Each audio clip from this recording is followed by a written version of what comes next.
महाभारत का युद्ध समाप्त हो चुका है।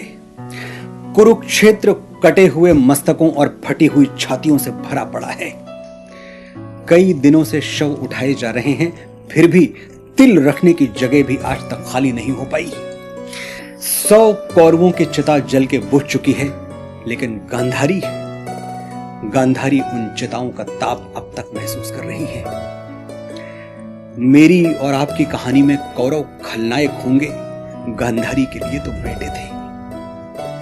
सबने माना मरने वाला दहशतगर्द और कातिल था, मां ने फिर भी कब्र पे उसकी राज दुलारा लिखा था। आंखों पर बंधी हुई पट्टी से रह रह के आंसू रिस रहे हैं, लेकिन कई दिनों बाद आज हिचकियां कुछ कम हुई हैं।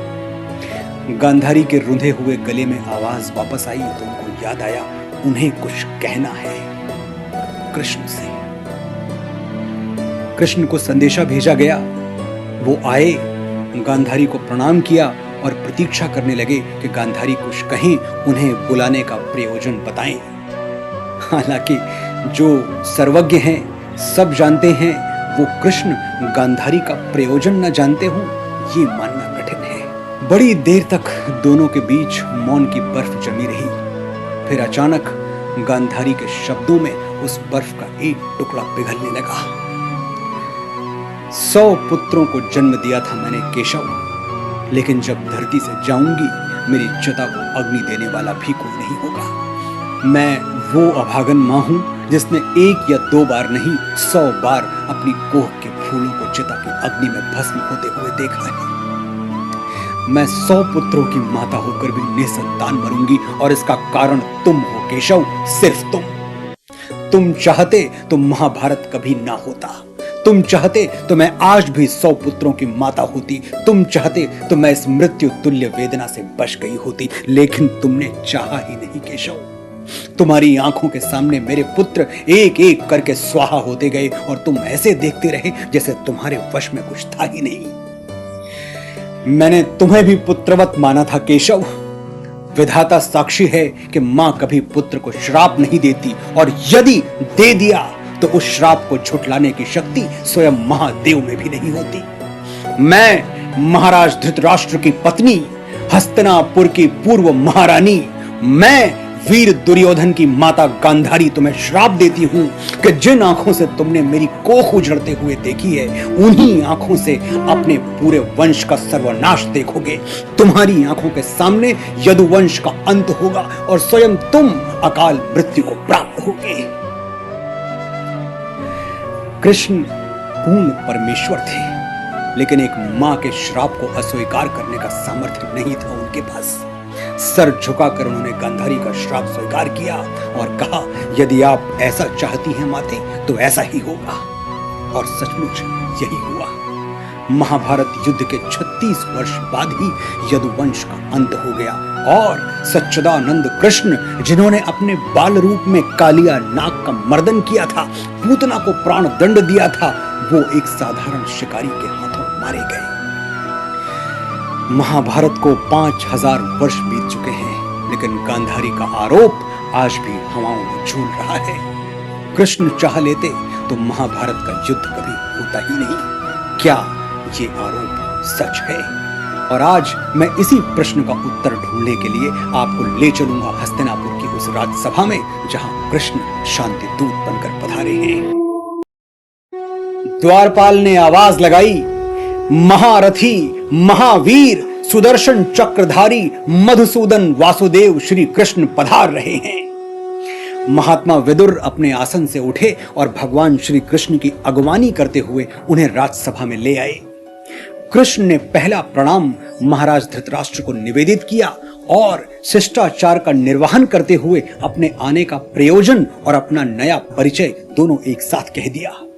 कृष्ण बोले, शांति दूत का प्रणाम स्वीकार करिए महाराज। शांति दूत, इस एक शब्द पर कृष्ण ने विशेष बल दिया था। धृतराष्ट्र ने कहा, बताइए वासुदेव, आप मेरे अनुज पुत्रों की ओर से, पांडवों की ओर से क्या प्रस्ताव लाए हैं? भगवान श्री कृष्ण ने हाथ जोड़कर बड़ी विनम्रता से उत्तर दिया, महाराज, मैं किसी की ओर से कोई प्रस्ताव लेकर नहीं आया हूं। मैं तो स्वयं अपनी ओर से आया हूं और अपना ही प्रस्ताव लाया हूं। पर मैं आपको यह विश्वास दिलाता हूं कि जो कुछ भी मैं स्वीकार कर लूंगा वो पांडवों को भी स्वीकार होगा। मेरे परिचय से आप इतना तो जान ही चुके होंगे कि आज मेरा लक्ष्य शांति है, और शांति कोई प्रस्ताव नहीं है महाराज जिस पर वाद विवाद किया जाए, जिस पर विचार किया जाए। शांति एक आवश्यकता है। जो शांति के पक्ष में नहीं है वो मानवता के पक्ष में नहीं है। कृष्ण अपने शब्द बड़ी सावधानी से चुन रहे थे।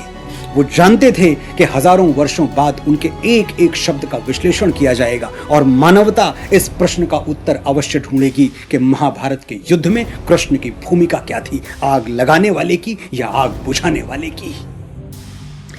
कृष्ण ने एक नजर पूरी राजसभा को देखा, वहां उपस्थित वीरों को देखा और आगे बोले, इस राजसभा में गंगा पुत्र भीष्म जैसे ज्ञानी और महात्मा उपस्थित हैं। कृपाचार्य और द्रोणाचार्य जैसे आचार्य विराजमान हैं। योद्धाओं की जो भीड़ यहां है वो आज संसार की किसी और राजसभा में नहीं है, और इसीलिए हस्तिनापुर की इस राजसभा का उत्तरदायित्व भी सबसे अधिक है। यदि युद्ध हुआ तो महात्माओं और योद्धाओं का ये अलौकिक संकलन सूखे पत्ते की तरह बिखर जाएगा महाराज। और अगर ऐसा हुआ तो इतिहास उन सारे आंसुओं का उत्तरदायी आपको ठहराएगा जो इस महायुद्ध के बाद बहाए जाएंगे। इतिहास गांधार नरेश शकुनी से यह नहीं पूछेगा कि द्यूत क्रीड़ा में कपट क्यों किया, क्योंकि वो कपट आपकी सभा में हुआ था महाराज। इतिहास युवराज दुर्योधन से भी ये नहीं पूछेगा कि इन्होंने भरत कुल वधु द्रौपदी को भरी सभा में बालों से घसीट कर क्यों बुलवाया था। इतिहास ये भी आप ही से पूछेगा, क्योंकि दुर्योधन आप ही के युवराज हैं महाराज। इतिहास दुशासन से भी ये नहीं पूछेगा कि उसने महासती पांचाली का वस्त्र हरण करने की असभ्यता क्यों की। इतिहास इसके लिए भी आप ही को दोषी, आप ही को उत्तरदायी ठहराएगा। लेकिन यदि आज आप मेरा प्रस्ताव मानकर युद्ध की संभावनाओं पर पूर्ण विराम लगा देते हैं तो शायद इतिहास सब कुछ भूलकर आपको एक शांति प्रिय सम्राट के रूप में आदर से याद करे। कुछ क्षणों के लिए सभा में मौन छा गया। फिर गंगा पुत्र भीष्म की वाणी सुनाई दी, युद्ध तो कदाचित कोई नहीं चाहता केशव। श्री कृष्ण को इस एक शब्द पर आपत्ति हो गई। कदाचित यानी शायद, संभवतः युद्ध तो शायद कोई नहीं चाहता। कृष्ण ने अपनी वाणी पर बड़ी कठिनाई से नियंत्रण रखते हुए कहा, यदि कोई युद्ध नहीं चाहता पितामह तो फिर यह कदाचित क्यों? कदाचित ये तो आप भी जानते हैं पितामह और मैं भी कि युद्ध चाहने वाले उधर भी हैं और इधर भी हैं। इसलिए आज कदाचित जैसे शब्दों को इस राजसभा से निकालकर बाहर फेंक दीजिए, क्योंकि कदाचित की छाया में शांति की बात नहीं हो सकती। धृतराष्ट्र की ओर उदास आंखों से देखते हुए कृष्ण बोले, यदि युद्ध हुआ महाराज तो आपके पास कुछ नहीं रह जाएगा, ना पुत्र और ना ही अनुज पुत्र। क्या पता आपको किस किस के शव पर रोना पड़े। सोचिए महाराज, आपके पास पांडवों का शव आएगा तो क्या आप उसे शत्रु का शव मानकर आनंदित होंगे? क्या आपको एक बार भी याद नहीं आएगा कि आपके छोटे भाई महाराज पांडु ने प्राण त्यागते हुए अपने 5 पुत्रों की सुरक्षा के लिए आप पर विश्वास किया था? आपकी गोद में सिर्फ कौरव नहीं खेले महाराज, पांडव भी खेले हैं। उनके लिए पिता स्वरूप कौन है? आप ही तो। पांडव आपके स्नेह की छाया में पले बढ़े हैं। आपके आशीर्वाद पर आज भी उनका उतना ही अधिकार है जितना दुर्योधन और दुशासन का। इसलिए हे धर्म ध्वज रक्षक, मेरा प्रस्ताव यह है कि इंद्रप्रस्थ पांडवों को लौटा दीजिए। इतना कहकर श्री कृष्ण ने महाराज धृतराष्ट्र को प्रणाम किया और अपने आसन पर विराजमान हो गए। सारी सभा चुप थी। तभी दुर्योधन अपने आसन से उठा और बोला, वासुदेव, मुझे यह शांति प्रस्ताव स्वीकार नहीं है। गंगा पुत्र भीष्म ने बड़ी विकलता के साथ कहा, एक बार सोच तो लो पुत्र। दुर्योधन गरज कर बोला, इसमें सोचना क्या है पितामह? जिन्हें 12 वर्ष का वनवास मिलना चाहिए वो राज मांग रहे हैं। यह प्रस्ताव नहीं, प्रतिघात है। गंगा पुत्र ने एक और प्रयास किया, कहा, सुनो तो दुर्योधन, वासुदेव मित्र की भाषा बोल रहे हैं। दुर्योधन का क्रोध फट पड़ा। उसने पितामह की बात काटते हुए कहा, और मित्र की भाषा यह कह रही है कि मैं अपना आधा राज्य उन्हें दे दूं? यदि यह मित्रता है तो मुझे शत्रुता की परिभाषा समझाइए पितामह। इंद्रप्रस्थ मैं कभी नहीं दूंगा। यदि वासुदेव के पास कोई और प्रस्ताव हो तो मैं उस पर विचार कर सकता हूं। श्री कृष्ण ने संपूर्ण सभा की ओर देखते हुए कहा, आप लोग दुर्योधन के शुभ चिंतक हैं, इन्हें समझाइए, क्योंकि भरत वंश का भविष्य इस नासमझ योद्धा की महत्वाकांक्षा पर बलि नहीं चढ़ाया जा सकता। और फिर भी यदि तुम कोई और प्रस्ताव चाहते हो दुर्योधन, तो सुनो, तुम इंद्रप्रस्थ रखना चाहते हो, रख लो। मैं पांडवों की ओर से 5 गांव मांग रहा हूं, सिर्फ 5 गांव। 2 न्याय अगर तो आधा दो, पर इसमें भी यदि बाधा हो तो दे दो केवल 5 ग्राम। रखो अपनी धरती तमाम, हम वहीं खुशी से खाएंगे, परिजन पर असी न उठाएंगे। दुर्योधन फिर गरजा, 5 गांव? मैं उन पांडवों को सुई की नोक जितनी भूमि भी नहीं दूंगा। दुर्योधन के इस दुर्विचार को सुनकर सारी सभा सन्न रह गई। श्री कृष्ण ने एक लंबी सांस भरकर कहा, दुर्योधन, क्यों अपनी माता गांधारी को अपने शव पर विलाप करने के लिए आमंत्रित कर रहे हो? ये सुनते ही दुर्योधन तर्जनी उठाकर गरज कर बोला, वासुदेव, यदि तुम दूत न होते तो। कृष्ण ने पूछा, तो क्या कर लेते युवराज? दुर्योधन ने कहा, यदि तुम दूत न होते तो मैं इसी बात पर आज तुम्हारी जीभ खिंचवा लेता और तुम्हें बंदी बनाकर कारागृह में सड़ने के लिए फेंकवा देता। सभ्यता की सीमाएं पार हो चुकी थी और धृतराष्ट्र शांत थे, भीष्म असहाय थे, द्रोण निरुपाय थे। कृष्ण समझ गए कि उनका शांति प्रस्ताव अस्वीकार हो चुका है, लेकिन ये अस्वीकृति जिस अनादर के साथ आई है उसका प्रत्युत्तर तो देना ही होगा। वो अपने आसन से खड़े हो गए और अपनी गरिमा का स्मरण करवाते हुए दुर्योधन से बोले, राजदूत को बंदी बनाओगे युवराज? उस अतिथि को बंदी बनाओगे जिसके स्वागत में गंगा पुत्र भीष्म और आचार्य द्रोण इस सभा में खड़े हो गए थे? फिर भी यदि मुझे बंदी बना सकते हो तो अवश्य प्रयत्न करके देख लो। हरि ने भीषण हुंकार किया, अपना स्वरूप विस्तार किया, डगमग डगमग दिग्गज डोले। भगवान कुपित होकर बोले, जंजीर बढ़ाकर साध मुझे, हाँ हाँ दुर्योधन, बांध मुझे। ये देख गगन मुझ में लय है, ये देख पवन मुझ में लय है, मुझ में विलीन झंकार सकल, मुझ में लय है संसार सकल। अमरत्व फूलता है मुझ में, संघार झूलता है मुझ में। द्रगहों तो दृश्य कांड देख, मुझ में सारा ब्रह्मांड देख। अंबर में कुंतल जाल देख, पद के नीचे पाताल देख, मुट्ठी में तीनों काल देख, मेरा स्वरूप विकराल देख। सब जन्म मुझी से पाते हैं, फिर लौट मुझी में आते हैं। यह देख जगत का आदि सृजन, यह देख महाभारत का रण, मृतकों से पटी हुई भू है, पहचान कहां इनमें तू है। भगवान अपना विराट स्वरूप दिखा रहे थे। भीष्म, द्रोण, कृपाचार्य श्रद्धा से नतमस्तक हो गए और दुर्योधन साक्षात ईश्वर का ज्योतिर्मय विश्व रूप देखकर उसकी आंखें फटी की फटी रह गई। कृष्ण अपने रथ पर सवार होकर हस्तिनापुर से चल पड़े। रथ के घरघराते हुए पहियों में उनको द्रौपदी की भर्राई हुई आवाज सुनाई दे रही थी। द्रौपदी ने अपने अपमान का वास्ता देकर कृष्ण से पूछा था, जिन्होंने भरी हुई राजसभा में मुझे बालों से पकड़कर घसीटा, मेरा वस्त्र हरण किया, तुम उनके पास शांति का प्रस्ताव लेकर जाओगे सखा?